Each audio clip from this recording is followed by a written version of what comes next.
Bienvenidas y bienvenidos a su programa, ya lo dijo la Corte, en el cual analizamos y discutimos sobre los fallos emblemáticos, las sentencias más importantes del máximo tribunal de la República.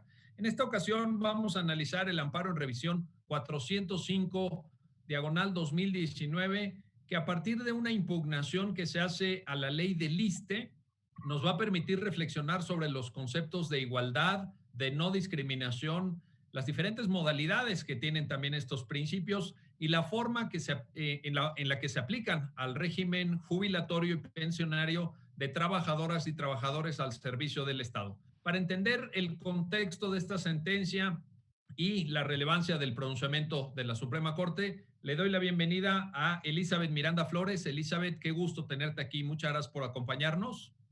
Hola, Miguel, mucho gusto. Gracias. Y también a Paula Méndez. Paula, bienvenida nuevamente. Muchas gracias por acompañarnos.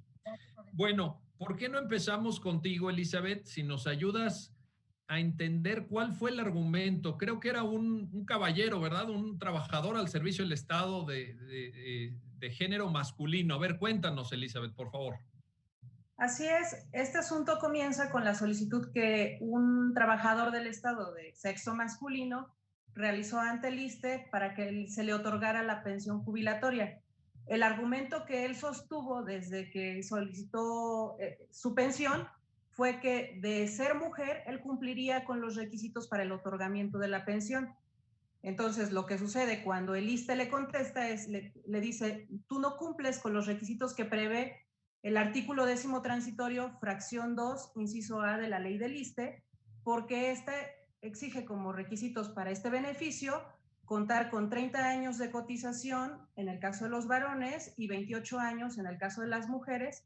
Y además, para 2017, la ley exigía que los hombres contaran con 54 años de edad y las mujeres con 52 para el otorgamiento de este beneficio. En este caso, esta persona solamente tenía 33 años de cotización, este requisito ya lo cumplía, pero no el de la edad, él solo tenía 52 años de edad. Entonces él decía, si yo tengo 52 años, de ser mujer ya me podrían otorgar la pensión, y como estamos frente a un nuevo paradigma de igualdad entre el hombre y la mujer, donde no debe de haber distinciones, entonces me tienes que otorgar la pensión porque me estás discriminando a mí como hombre. Ante esta negativa, esta persona promueve juicio de amparo ante un juez de distrito y el juez de distrito le niega el amparo. En este caso, la sentencia del juez solamente retomó un precedente de la segunda sala en el que ya se había analizado la constitucionalidad de esta norma, es el amparo en revisión 759 de 2017, y la segunda sala en aquel asunto ya había analizado esta norma, pero a su vez se apoyó en otros precedentes que analizaron el artículo 60 de la ley del ISSSTE abrogada, la anterior. En ese artículo se establecían como condición para obtener la pensión contar con 30 años de cotización en el caso de los varones y 28 años en el caso de las mujeres, sin límite o condición de edad mínima, de edad. El juez, al retomar las consideraciones de la sala, sostiene que se trata de la norma, el artículo, bueno, las dos cosas, que el legislador implementó esta medida especial para favorecer a las mujeres como un reconocimiento al doble rol social que realizan en el trabajo y en el hogar, al cuidado de los hijos y de todo este desarrollo que hacen las mujeres para compensar esa situación de desigualdad, para reconocer su participación en la labor productiva del país, y en ese sentido lo tomó como una reivindicación positiva para las mujeres. Tanto el presidente de la sala como el juez de distritos retomaron estas cosas y se concluyó que se trata de una medida, en ese momento se consideró que se trataba de una medida afirmativa y porque permite disminuir la discriminación de las mujeres.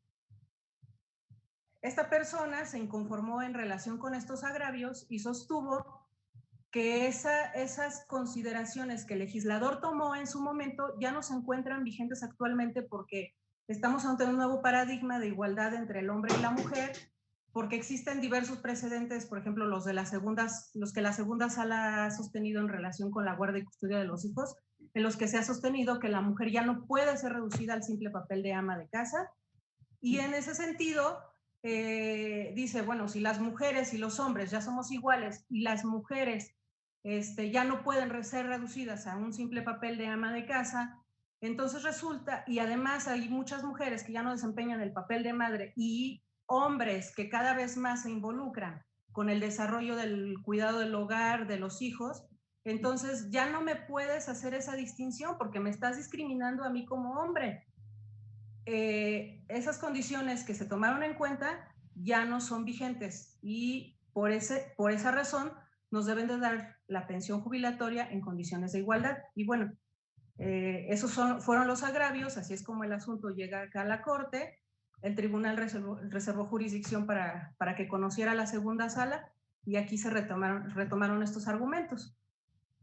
Muy bien, muchas gracias, Elizabeth. Oye, Paula, a ver, fíjate, en el comentario que Elizabeth acaba de hacer, claramente identificó ella los puntos de discrepancia, los puntos que desde el criterio de este trabajador al servicio del Estado le generaban una violación al principio de igualdad en su perjuicio. La edad mínima y los años de cotización. Ahora, ¿cómo se llega a esta determinación en la ley del ISSSTE? Porque originalmente pues había un régimen de igualdad plena, es decir, se establecía que tenían que trabajar tantos años, creo recordar que no había edad mínima, pero de pronto hay una serie de reformas que la propia sentencia retoma, ¿no? En el hilo conductor de la argumentación que formula la Corte. Ayúdanos a entender esta parte, por favor, Paula. Pues sí, mira, de lo que se desprende de la exposición de motivos y de los trabajos legislativos, pareciera que la ley anterior se enmarca en un contexto en donde la mujer no tenía una participación significativa en la fuerza laboral y por lo tanto no hacía tanto ruido esto de que no hubiera una distinción. Una vez que empieza a cambiar el panorama nacional y la mujer empieza a incorporarse a la fuerza de trabajo, entonces ya no es suficiente dar un trato, como tú dices, igual en la ley. Y aquí empieza esta discusión entre la igualdad formal y la igualdad sustantiva o material, en donde a veces el trato idéntico no es el trato igualitario o equitativo, porque la circunstancia de facto de los dos grupos no es la misma. Entonces, lo que hace el legislador es que reconoce que la mujer tiene una carga adicional, que es la carga del hogar, sea madre o no madre, esté casada o no esté casada, porque aún en contextos en donde la mujer es soltera, pues se encarga de el cuidado de enfermos, el cuidado de ancianos, en general más bien el rol que cumple de cuidadora y de sustento del hogar la mujer, hace que el legislador decida darle un tratamiento distinto y reconocer que de alguna manera va a estar más cansada y entonces puede jubilarse de manera anticipada. Oye, a ver, en este contexto, Elizabeth, Paula nos está hablando de una distinción muy pertinente, creo yo, que hace la sentencia entre igualdad formal, por una parte, que iría de la mano con principio de no discriminación, e igualdad sustantiva o igualdad de hecho, por otro lado. Creo que esto es importante porque el trabajador, pues el argumento que él da, como muy bien lo platicaste al inicio, Elizabeth, es decir, a ver, pues hay hombres y hay mujeres. La Constitución dice que somos iguales, pero yo aquí veo que la ley nos está dando un trato diferente. Entonces, ¿cómo entender este argumento en el contexto del comentario de Paula respecto a la diferencia que la sentencia hace entre igualdad formal e igualdad sustancial, Elizabeth? Claro, es muy importante esta diferencia entre igualdad formal e igualdad sustantiva, porque la igualdad formal se agota con la igualdad de tratamiento de la ley ante casos similares. La igualdad formal implica que asuntos o situaciones iguales se les trate de manera similar también. La ley contemple un supuesto similar para todos los casos que partan de una situación análoga. Y además también exige un compromiso por parte de los aplicadores de la norma, los jueces, para que en esas circunstancias aplique también la ley de manera igual. Esto se entiende como igualdad en la ley e igualdad ante la ley. Pero por otro lado, hay situaciones en las que no basta para garantizar la igualdad de algunos sectores desfavorecidos, de grupos sociales que estructuralmente han sido desfavorecidos. No basta que la ley contemple supuestos iguales para tratarlos, para generarles un beneficio o para que todos puedan disfrutar de sus derechos, para que puedan acceder a sus derechos en condiciones de igualdad. No es suficiente que la ley establezca una igualdad de trato, porque incluso hay veces que en esos casos las desigualdades se llegan a profundizar y pueden ser más grandes las marginaciones. Entonces, esto implica que los operadores de las normas, los legisladores, estén obligados a implementar medidas legislativas y medidas administrativas que implementen diferencias, medidas de equiparación, para que estos grupos que estructuralmente han sido desfavorecidos puedan acceder a sus derechos. Entonces, aquí, por eso fue muy importante que el legislador ampliara de alguna manera el acceso al beneficio de la pensión en favor de las mujeres. ¿Por qué? Porque si las mujeres salen a trabajar y tienen una doble jornada y se cansan más, entonces esto implica un desgaste físico. Muchas veces ellas tienen intermitencia en el mercado laboral porque se ven obligadas a abandonar temporalmente sus trabajos por diversas razones. Les cuesta más trabajo llegar a ese beneficio de la jubilación que a los hombres, que solamente el rol que se les ha atribuido de solamente dedicarse a la fuerza de trabajo. Entonces para ellos es más fácil llegar a este requisito de la jubilación, a los años de servicio, a la edad, que para las mujeres. Para las mujeres se convierte en una doble carga, y además llegar a la edad jubilatoria en condiciones de igualdad que a los hombres, pues puede resultar algo que en lugar de beneficiarles, se les perjudique porque no están en la misma situación. En este sentido, la igualdad sustantiva es muy, muy importante porque está reconociendo que las mujeres están en una situación de desventaja y por eso es necesario implementar una medida especial. Oye, en este sentido, te pregunto, Paula, para ir entrando en materia, reserva que ahorita regresemos porque evidentemente el concepto de igualdad sustancial que nos comenta Elizabeth es muy importante, pero yo detecto aquí, Paula, un elemento también cultural. La sentencia lo menciona, es decir, hay una cierta cultura que de alguna forma perpetúa o extiende este rol difícil para la mujer. Podríamos hablar de la doble jornada, hay quien habla de la triple jornada, hay quien se refiere a los techos de cristal, en donde hay una subrepresentación de mujeres en puestos directivos y una representación más abundante en puestos medios o en puestos bajos, en puestos que a lo mejor trabajan de medio tiempo y no de tiempo completo. Es decir, no percibes, Paula, ahí un componente también cultural como la sentencia lo refiere, pero te quiero preguntar para que nos ayudes a entender esta parte. Sí, claro, y es parte fundamental del razonamiento de la sentencia, porque el quejoso hace notar algo que es cierto, que es que el cambio social y cultural que se ha dado es importante. O sea, no estamos igual que como estábamos hace 20, 30 años, y eso es cierto. Sin embargo, la realidad es que esa cultura que hace que la mujer ocupe un rol primordial, digamos, en las labores de cuidado y del hogar, sigue existiendo en cualquier sector de nuestra población, ¿no? Te pongo mi propio caso. Somos una pareja, ambos profesionistas. Yo inclusive tengo posgrado y mi esposo no. O sea, podrías decir que tengo más preparación. Y yo soy quien elegí, digamos, tener un trabajo de medio tiempo. Y al final, aun cuando trabajo, aun cuando soy profesionista, pues sí, de alguna manera, las mujeres siempre vemos como recortado nuestro potencial por las otras obligaciones que tenemos que tener. Y mi esposo es alguien que, digamos, o sea, ahorita en la cuarentena hemos dividido nuestros tiempos, va por mis hijos 3 veces a la semana a la escuela, o sea, digamos, estoy hablando de una relación de pareja en donde es bastante a la par, digamos, el cómo le entramos a la casa, a los niños, y aún así sigue habiendo todavía como un ápice de carga hacia la mujer. Y te estoy hablando de que somos parte de un sector profesionista, de un nivel socioeconómico alto. Entonces, imaginemos cómo pasa eso en sectores de la población en donde las mujeres a veces no tuvieron ni siquiera la oportunidad de estudiar, en donde hay embarazos a cortas edades, digamos, cuando inclusive siguen en la educación media superior.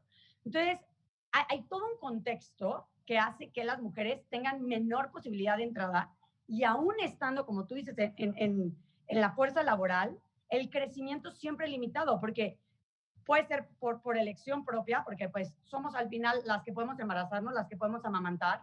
Entonces, hay una parte que es biológica, con natural, que solo podemos hacer nosotras. Y también por un tema de estereotipos, ¿no? O sea, como a veces, pues la promoción o la elección incluso en contrataciones, pues cuando eres mujer, pues tu empleador sabe que igual y a veces durante un tiempo vas a salir de esa fuerza laboral y va a tener que encontrar un sustituto.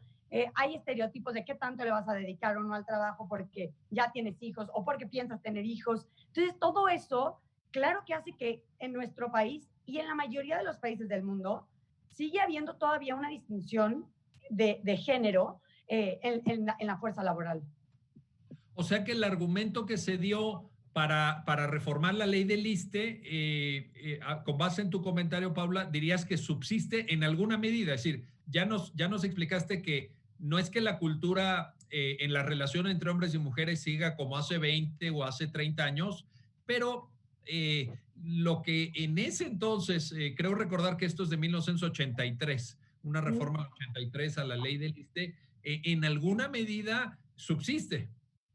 Sí, definitivamente. O sea, creo que aunque ha habido muchísimo avance, de todas formas no podemos ignorar que y fue un poco lo que hicimos. O sea, al final, el que se haya puesto tanta estadística fue un poco para probar esto no es nada más de que a nosotros se nos ocurrió que esto sigue siendo así. Hay evidencia dura que habla de que en nuestro país sigue habiendo una gran brecha entre las mujeres y los hombres en cuanto a la fuerza laboral y sobre todo en cuanto a lo que pasa en los hogares, que esa es la razón real de estas sentencias. No importa si tienen el mismo puesto, no importa si tienen las mismas oportunidades.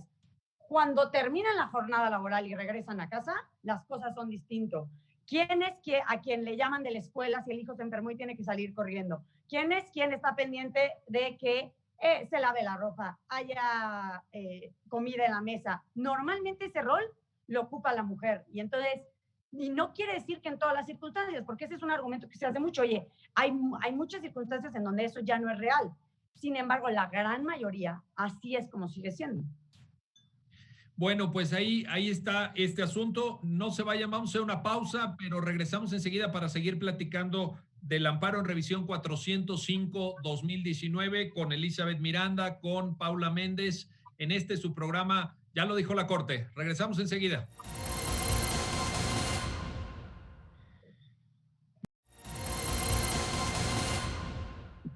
Ya estamos de vuelta, ya estamos de regreso en su programa Ya lo dijo la Corte para seguir analizando y comentando el amparo en revisión 405/2019 y la comprensión que en la sentencia desarrolla la Suprema Corte de Justicia de la Nación alrededor del principio de igualdad, la no discriminación y el trato que en temas de jubilación y pensionarios reciben hombres y mujeres, particularmente en el caso concreto, trabajadores y trabajadoras al servicio del Estado. Y en este sentido, te quiero preguntar, Elizabeth Miranda, la reflexión que nos compartías hace unos minutos en el bloque anterior sobre la igualdad formal, la igualdad sustantiva, etcétera, en la sentencia se enmarca dentro de un análisis que hace la Suprema Corte sobre acciones afirmativas.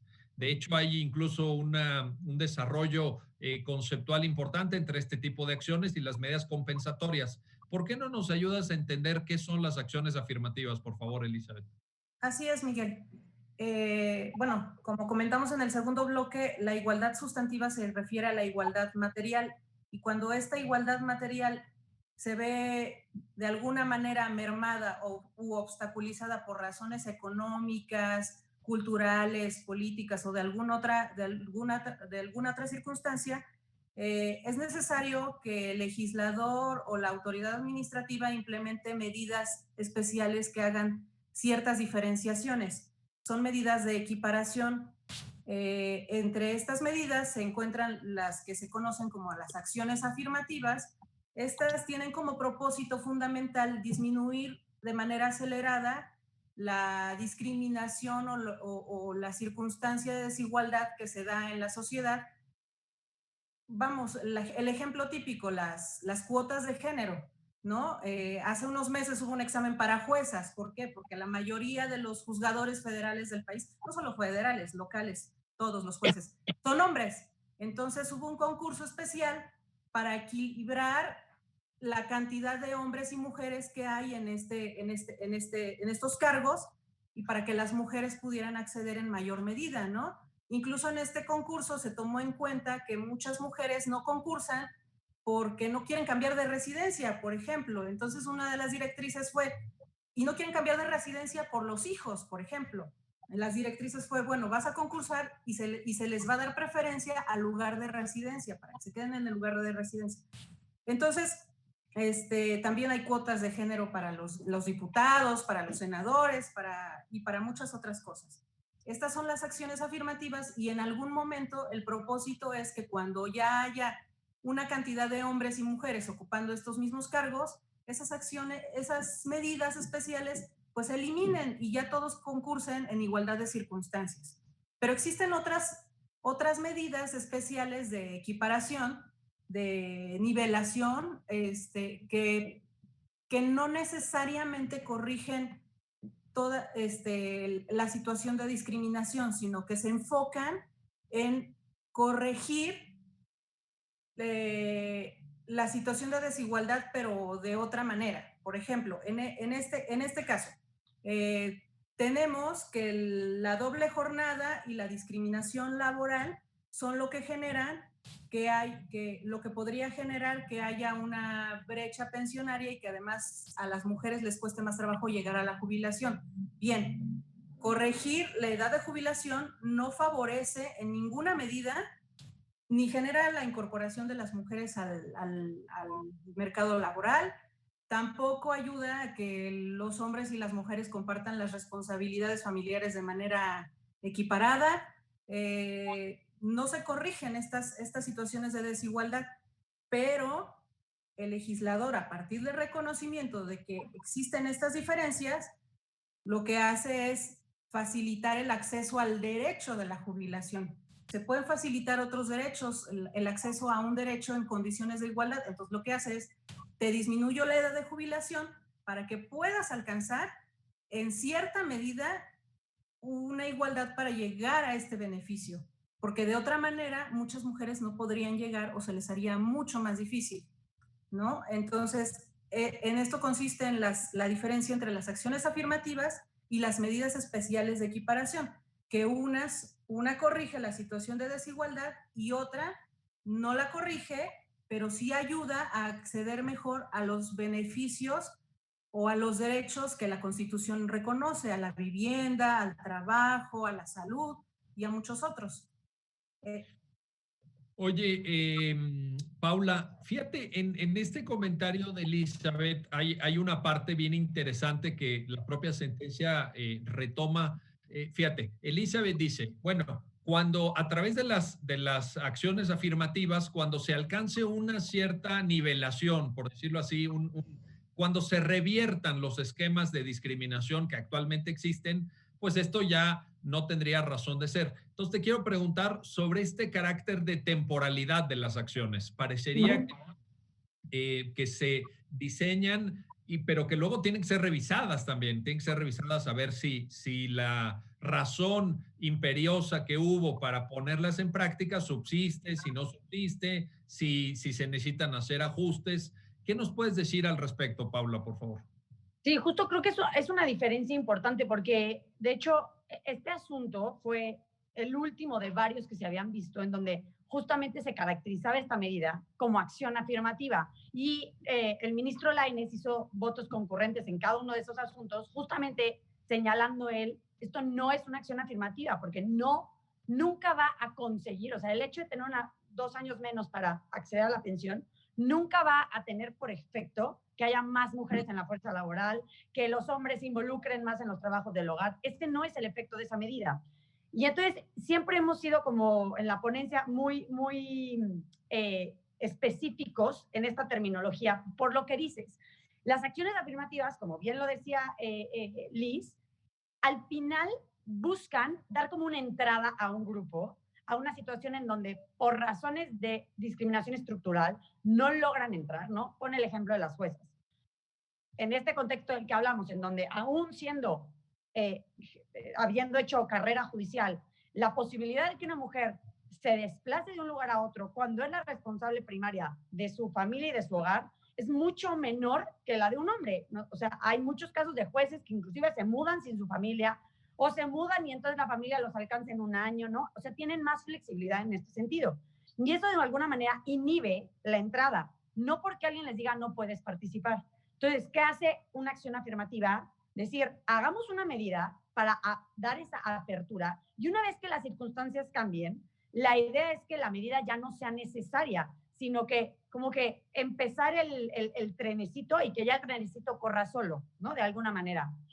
Eso es distinto a las medidas de compensación, porque la medida de compensación se refiere a circunstancias que asumimos que no van a cambiar nunca o no van a cambiar en el corto plazo, ¿no? Entonces, por ejemplo, de lo que hablábamos, ¿no? Pues el hecho de que biológicamente somos las mujeres quienes podemos tener hijos, eso no puede cambiar. Siempre vamos a tener que tener una medida de compensación que reconozca que las mujeres van a pausar durante cierto tiempo su vida laboral si desean tener hijos. Entonces, esa es la distinción que creo que es importante inclusive para cómo se llevan a cabo estos exámenes de constitucionalidad que hacemos, porque cambia el cómo analizar la medida. Cuando estás analizando una acción afirmativa, analizas si la situación persiste o se ha modificado y ya puedes eliminar esa medida. Y en las medidas de compensación reconoces que va a haber una parte que nunca va a ser modificable. Y entonces que es probable que esa medida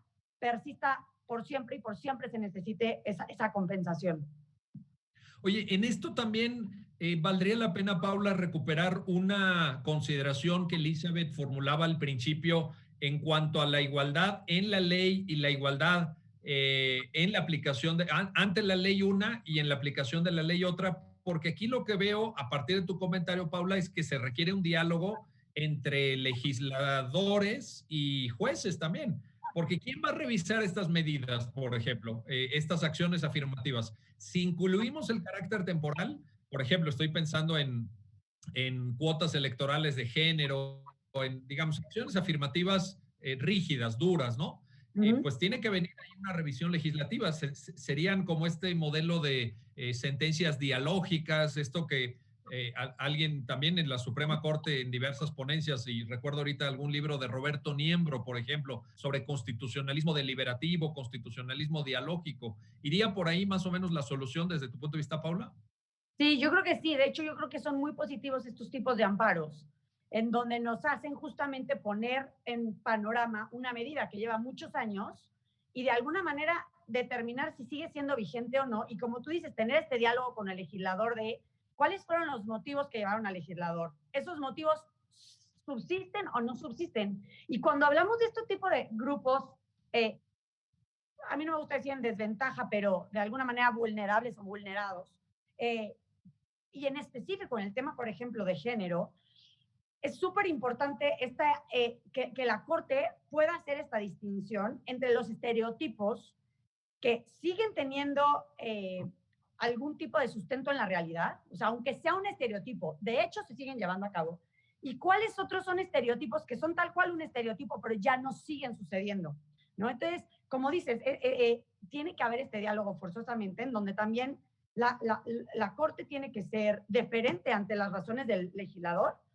de alguna manera entender que es el legislador quien tiene más herramientas para lo que decíamos, ¿no? Estadísticas, de análisis, de tal, que uno espera que el legislador haga cuando implementa este tipo de medidas, pero también pues, que estén en un constante análisis de si siguen siendo vigentes o más bien ya son generadores de estereotipos, porque eso es lo que también puede pasar, que estas medidas que son para equilibrar o para igualar, si en el paso del tiempo no se analizan, pueden ser estas mismas medidas las que se conviertan en preservadores de esos estereotipos. Oye, a ver, Elizabeth, fíjate, Paula señala ahorita un tema que también me llamó la atención en la sentencia y que me parece novedoso por un lado, aunque adecuado en el contexto de la propia argumentación desarrollada en la sentencia. Me refiero al tipo de escrutinio que se debe llevar a cabo en este caso, porque había muchos precedentes tanto de la primera como de la segunda sala en cuanto a que si el legislador utilizaba un concepto, una categoría de las incluidas en el párrafo quinto del artículo primero en el mandato no discriminación, se tenía que aplicar un escrutinio estricto. Eso prácticamente obligaba a una declaratoria de inconstitucionalidad. Sin embargo, aquí la sentencia hace una consideración en el sentido, y esto es lo que me llamó la atención, me pareció, vaya, no lo había visto en otros pronunciamientos de la Corte cuando dice, oye, nada más que aquí hay que tomar en cuenta que el legislador sí usa un concepto de las categorías sospechosas en cuanto a que distingue por razón de sexo, pero quien viene en amparo es un hombre. Hay una parte de la sentencia donde maneja ese argumento. ¿Por qué no nos lo explicas, Elizabeth, y nos ayudas a entender cómo construye la argumentación, la sentencia, por favor? Sí, claro. Así es, Miguel, como bien lo decías, la sentencia parte de la idea de que aquí sí hay una diferencia de género de las prohibidas por el legislador, las que se consideran categorías sospechosas, porque hace una distinción clara entre la edad de cotización y la edad que el trabajador debe tener para cumplir para poder tener acceso a la pensión jubilatoria. Y hace la distinción claramente entre un hombre y una mujer. Nada más que lo que sucede aquí es que quien viene al juicio de amparo es un integrante, por así decirlo, del grupo dominante, es un varón.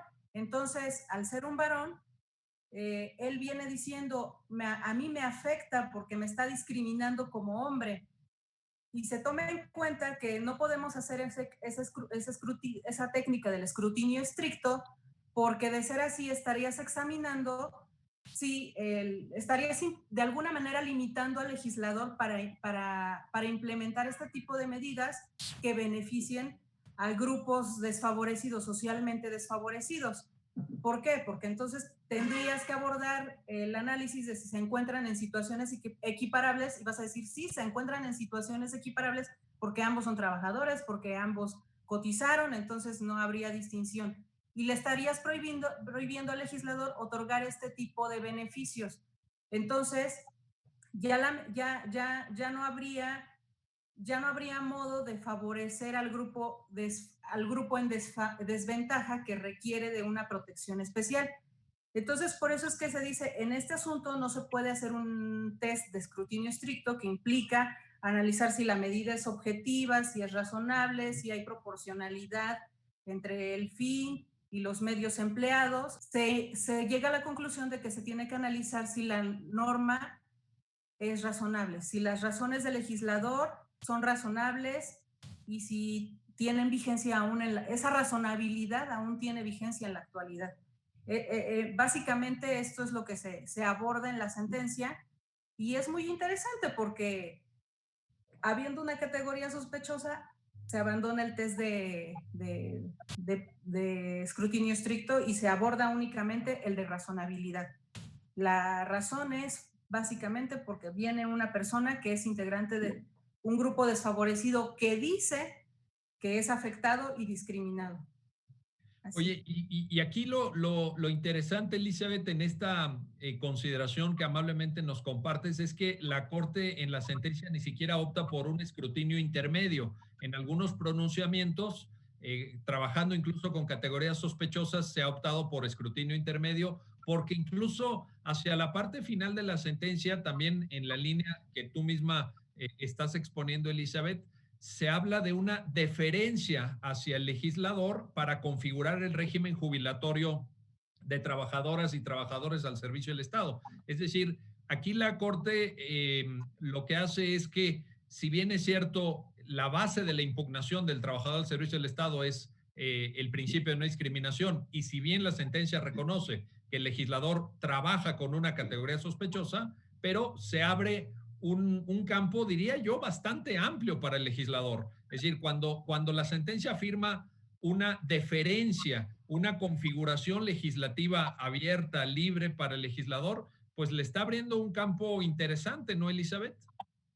Así es, se le abre un campo interesante en el que el legislador tiene la posibilidad de tomar en cuenta una situación de facto y establecer una medida que sea razonablemente justificada, por así decirlo. En este caso, como bien dices tú, viene al final de la sentencia la justificación de la actuación del legislador y se dice, la medida es justificable, ¿por qué? Porque conforme ya vimos, existen recomendaciones de organismos internacionales que han hecho patente que existe una discriminación de acceso al empleo, en el salario, que existen circunstancias que impiden a las mujeres cotizar permanentemente, son muy intermitentes, acceden a los empleos con menores remuneraciones y además tienen cargas en el hogar que son las labores de cuidado y en las de limpieza y en todo lo que tienen que hacer en el hogar. Y todo eso a la postre se traduce en una brecha pensionaria. Y es una brecha pensionaria que además es actual y es real conforme las estadísticas que diversas instituciones como el INEGI, como la CONSAR, siguen haciendo patente aún en años recientes.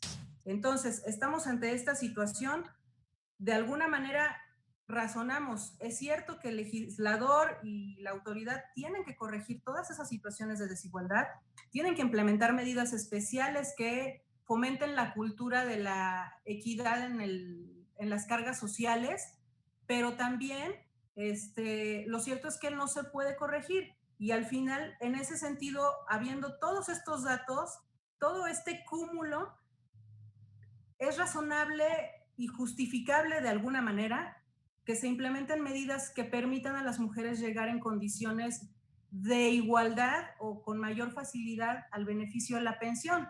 Eso es lo que hace, eso es lo que justifica y la sentencia no se va más allá más que al ver que es justificable y que en ese sentido la medida es legítima y cumple con las finalidades de la Constitución de garantizar la igualdad entre hombres y mujeres en este sentido, de acceso a un derecho. Oye, Paula, casi tenemos que hacer una pausa, pero no quiero hacer el corte sin preguntarte, a raíz de este comentario de Elizabeth, una expresión que está en la sentencia que también me llama mucho la atención y que empata seguramente con tu propia experiencia que generosamente nos compartiste de carácter biográfico, la división sexual del trabajo. Hay una parte de la sentencia donde se recoge este concepto. ¿Nos podrías ayudar a entender cómo en el contexto de la sentencia debemos considerar este concepto de la división sexual del trabajo, por favor? Sí, es esto mismo de lo que platicábamos, ¿no? Estos roles preconcebidos que hemos tenido en donde lo que haces tiene que ver con tu sexo y no con tu capacidad o con tu habilidad, ¿no? Y es algo que se traduce tanto en la fuerza laboral como en la fuerza, como en el hogar. Así como en el hogar hay roles determinados en donde pareciera que la mujer tiene que hacer ciertas cosas y el hombre tiene que hacer ciertas cosas, es algo que también se traduce en la parte laboral, ¿no? Vemos ciertos, y eso se ve un poco en esta estadística que se pone en la sentencia del INEGI, de hombres y mujeres, se plasman, por ejemplo, qué tipos de trabajos tienen proporción hombres y mujeres, ¿no? Y entonces se ve, por ejemplo, que en tema de servicios es altísima la proporción de mujeres. Y en temas de construcción, ingenieros, es altísima la de hombres. Entonces, esta parte en donde pareciera que qué puedes hacer, tanto en el hogar como en la fuerza de trabajo, depende de tu sexo o género, es la parte que hay que cuestionarnos, ¿no? Como sociedad, y es a eso a lo que se refiere el término. Oye, y por cierto, ahora que citas el estudio de INEGI, que está recogido en la sentencia, también me llama la atención el horizonte temporal que el propio INEGI señala de incorporación de las mujeres a la fuerza de trabajo, porque si bien es cierto, por ahí hay datos, ¿no? En los años 40 las mujeres eran solamente el 3% de la fuerza de trabajo, luego en los años 70 esto ya sube hasta un 20% casi, luego hemos ido mejorando, pero si mal no recuerdo, ustedes tendrán más claro el dato seguramente, pero el INEGI señala un horizonte del año 2050, es decir, estamos todavía a 30 años prácticamente de ese horizonte, para que ya en la fuerza laboral exista la mitad de hombres y la mitad de mujeres. Año 2050, pues estamos lejos todavía, ¿no les parece? Todavía. Todavía, mucho. Todavía falta. Bueno, estas sentencias contribuyen a que estemos no tan lejos o nos estemos acercando a la dirección correcta. Vamos a hacer una pausa, no se vayan, vamos a regresar enseguida para seguir platicando de este amparo en revisión, el 405/2019 de la Suprema Corte, para entender el régimen jubilatorio pensionario de trabajadoras y trabajadores al servicio del Estado. Regresamos enseguida.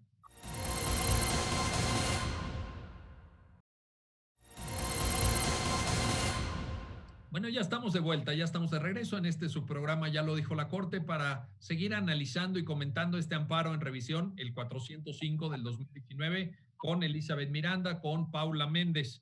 Y quería justamente retomar alguna de las consideraciones que ya nos hicieron en relación específicamente, Elizabeth, a la brecha salarial. También ahí hay un dato bien interesante. Y esto creo que vale la pena subrayarlo porque evidentemente si el salario a lo largo de pues de la vida laboral de las personas es menor para las mujeres, esto impacta en las cotizaciones, que luego pues evidentemente repercute. Estoy hablando ya de un arco de tiempo muy, muy amplio, ¿verdad? Estoy hablando de décadas, pero al final tiene una repercusión en cómo se pensionan trabajadoras y trabajadores al servicio del Estado. Ayúdanos a entender este concepto de brecha salarial que maneja la propia sentencia, Elizabeth, por favor. Claro que sí, Miguel. Este concepto de brecha salarial implica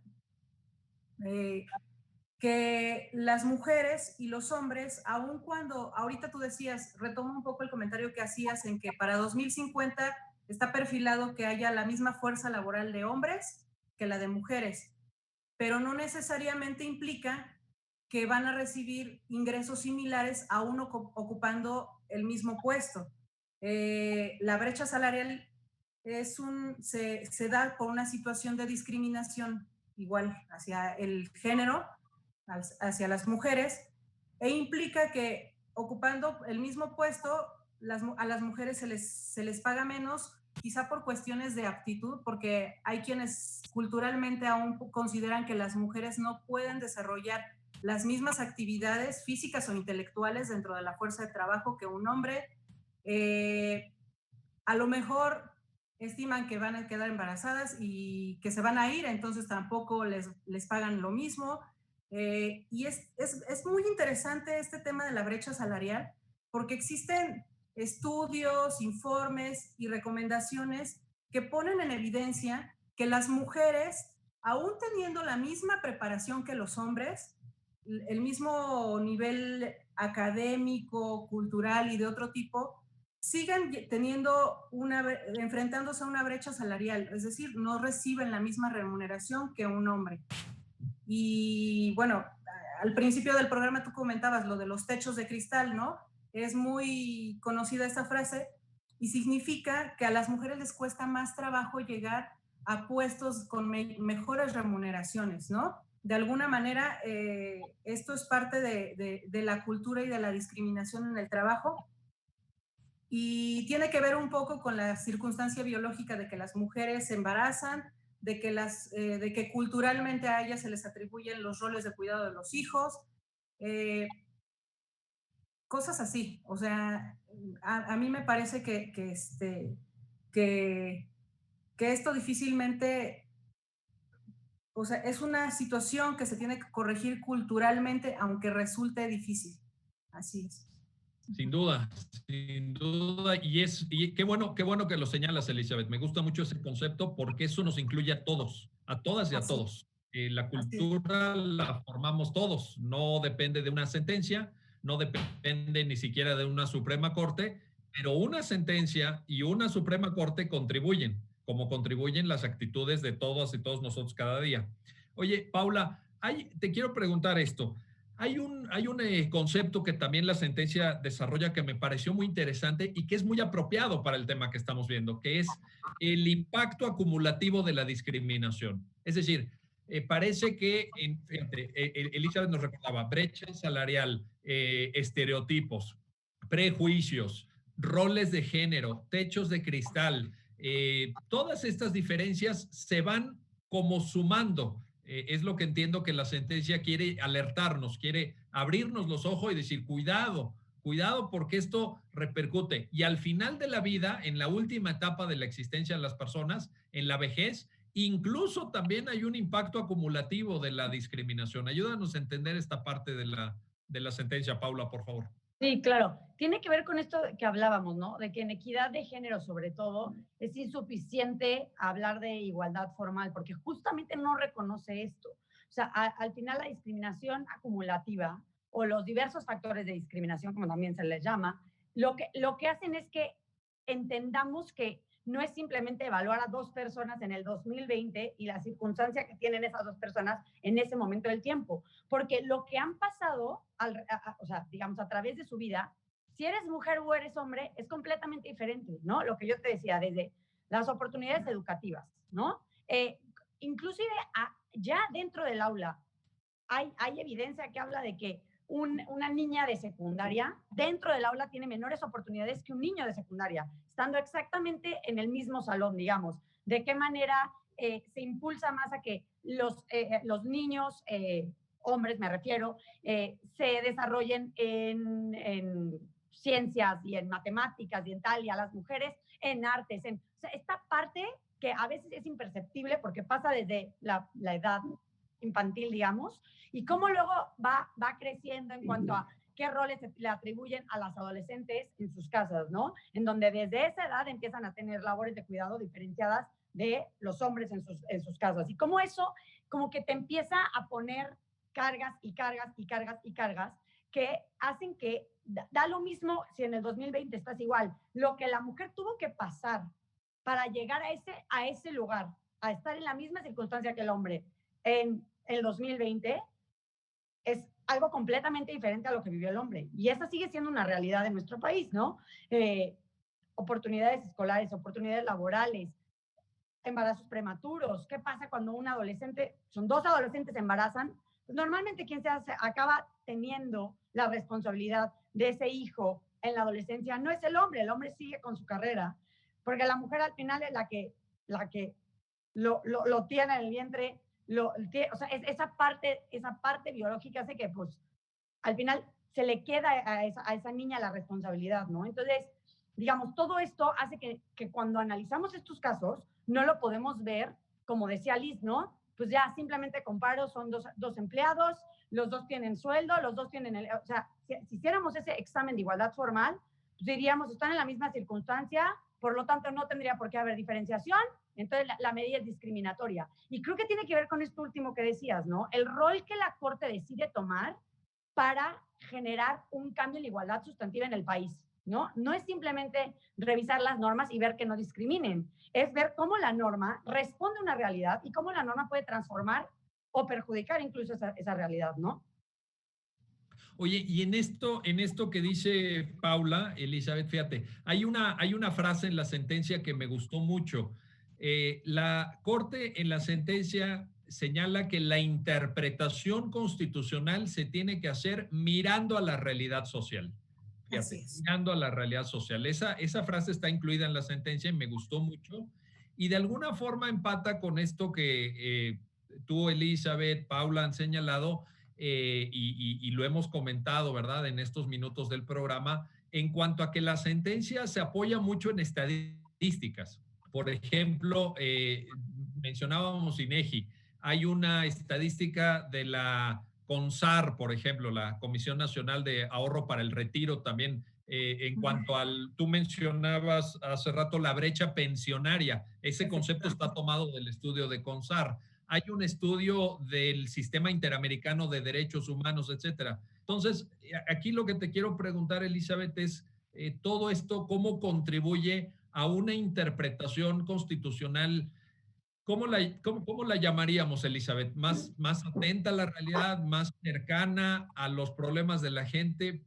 ¿Cómo caracterizar esta metodología de interpretación constitucional? Así es. Pues la interpretación constitucional atiende a la realidad. A mí me parece que no puedes emitir una interpretación de una norma, no puedes implementar ni interpretar una norma ajeno a la realidad, porque entonces estarías ignorando las circunstancias de la sociedad y además estarías, en lugar de mejorar la vida de las personas y de eliminar o disminuir los obstáculos económicos, políticos, sociales y culturales que estos grupos desfavorecidos se encuentran, o bueno, grupos especiales, estarías incrementando su desigualdad. La realidad no es ajena a la interpretación constitucional, debe ser parte de ella. La Corte debe tener un compromiso de incorporar y ver esa realidad y en esa medida contribuir también, como te decía hace rato, a la cultura, a que la cultura de las personas se abran a esta realidad, porque además lo asimilamos, ¿no? O sea, como decía Paula, cada quien tiene su rol y así vivimos y lo vemos como muy normal. En mi casa las mujeres aprendimos a cocinar y los hombres no, por ejemplo. Entonces, y eso se ve muy normal y era el sírvele a tu hermano. Entonces, bueno, eso no me tocó, pero sí era lo de la cocina, sí, definitivamente. Pero a lo mejor mi hermano sí hacía limpieza, pero no cocinaba, y nosotras sí cocinábamos. Entonces, y esa realidad que se ve tan normal, debemos de culturalmente explicarle a la sociedad que son roles que no deben de ser atribuidos a una cuestión de género. Y de alguna manera la Corte tiene que reconocer esa realidad para interpretarla constitucionalmente, y esta interpretación constitucional se hace parte también de la vida cotidiana y la gente poco a poco puede haber un cambio en esta cultura. Entonces, no puede estar alejado de la realidad. Imagínate que sigamos teniendo o sea, que las preferencias sexuales sigan existiendo como ahora, que se reconoce la libertad de las personas para elegir sus preferencias sexuales y que la Corte lo ignorará, pues entonces la Corte estaría por acá y la sociedad por allá y no habría correspondencia y estaríamos juzgando con los ojos cerrados. Y eso no puede ser. Oye, y en este sentido, Paula, para terminar una reflexión, la Corte como agente de cambio social, entonces, está mirada a la realidad, pero no para que la realidad se acepte tal como es, porque ya ustedes muy claramente dijeron, es una realidad con brecha salarial, es una realidad con brecha pensionaria, es una realidad con discriminación estructural. No para quedarnos con esta realidad, entonces, Paula, el papel de la Corte, sino para contribuir como una solución no única, evidentemente, dentro de un conjunto de cosas que se pueden hacer, pero también la jurisdicción constitucional tiene este papel, Paula. Definitivamente, y yo creo que el impacto se ve en diferentes áreas, ¿no? Desde una presión al legislador para transformar normas, desde este cambio de estereotipos, ¿no? O sea, cuando la Corte reconoce algo, ese peso de que el Tribunal Constitucional del país diga que no está bien tener estos estereotipos, que hay que transformarlos, al final empieza a mover la mentalidad de la sociedad, ¿no? Muchos particulares, por ejemplo, no sé, hablando de este caso en específico, ¿no? Muchos particulares que tienen a su cargo contratar mujeres, darles oportunidades en el trabajo, inclusive oportunidades diferenciadas, ¿no? Que es lo que aboga esta sentencia. Pues al final sí, que la Corte lo reconozca, es algo que empieza a mover esas realidades poco a poco, como dices, por supuesto que no es lo único, pero creo que es importante que la Corte reconozca ese rol y se responsabilice de ese rol que tiene y al final que no seamos ciegos ante el impacto que nuestras sentencias pueden tener, tanto en sentido negativo como positivo, ¿no? Sin duda alguna. Muy bien, Elizabeth Miranda, Paula Méndez, muchísimas gracias por sus reflexiones, muchísimas gracias por haber estado en el programa y gracias a usted que hace posible esta transmisión de Justicia TV. Su programa ya lo dijo la Corte. Nos vemos pronto para seguir analizando, comentando y debatiendo sobre los fallos emblemáticos, las sentencias más importantes del máximo tribunal de la República. Hasta pronto.